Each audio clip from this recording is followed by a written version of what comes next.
Bonjour à tous et bienvenue dans cette nouvelle vidéo. Aujourd'hui, on va parler de mythes sur les chats. Je vais vous raconter plusieurs mythes qui sont là, qui sont ancrés depuis plus ou moins la nuit des temps. Et on va voir ensemble d'où ils viennent et pourquoi on en est là aujourd'hui. Je m'excuse d'avance si vous voyez une queue, quelque chose. C'est Gollum en fait qui a besoin d'attention aujourd'hui et du coup il fait que de se frotter à moi et à mon papier où j'ai pris mes notes. Donc voilà, je m'en excuse d'avance et on peut commencer.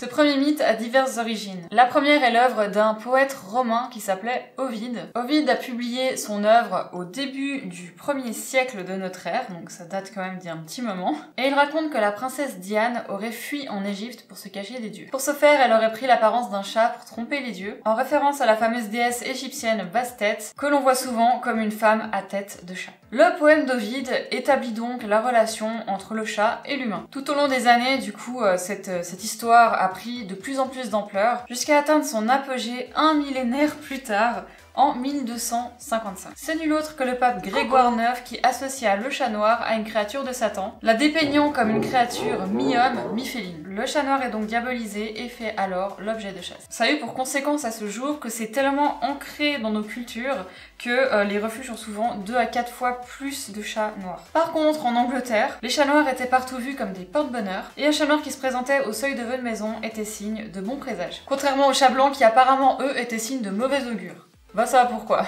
La deuxième origine nous vient du Japon, à partir de la légende du chat noir de Nabeshima. La légende raconte qu'une jeune et belle fille, appelée Otoyo, était promise au prince de l'Empire. Elle se sentait épiée par un gros chat noir pendant son sommeil, et un soir, alors qu'elle se réveille en sursaut, un gros chat noir lui sauta à la gorge, la tua et prit tout simplement son apparence.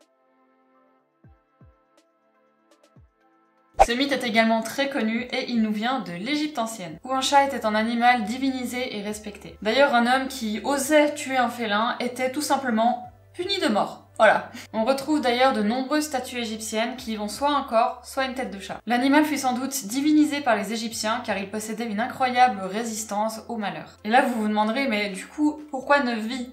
Eh bien tout simplement parce que le chiffre 9 était sacré chez les Égyptiens. Dans leur histoire, à l'époque, les dieux les plus puissants étaient au nombre de 9. D'ailleurs, vous avez peut-être entendu parler de l'histoire des 9 dieux, appelés les 9 dieux d'Héliopolis ou Énéade. Du coup, l'association du 9 et des chats qui étaient divinisés, ça donne un chat de 9 vies, tout simplement.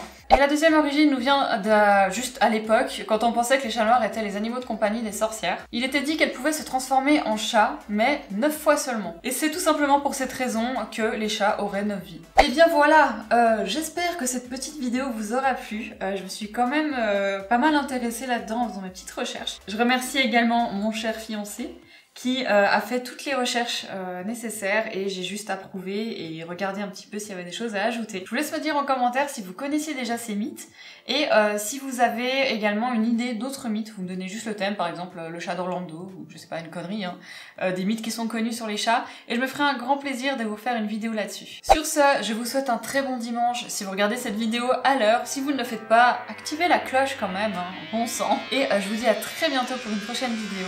Portez-vous bien. I'm just fucking lit, man, I'm just fucking lit. Drink a bottle of this shit, man, bottle of this shit. I'm about to write a hit, man, about to write a hit. No, I'm never gonna quit, man, never gonna quit. I just took another hit, man, took another hit. I'm about to lose my shit, man, about to lose my shit.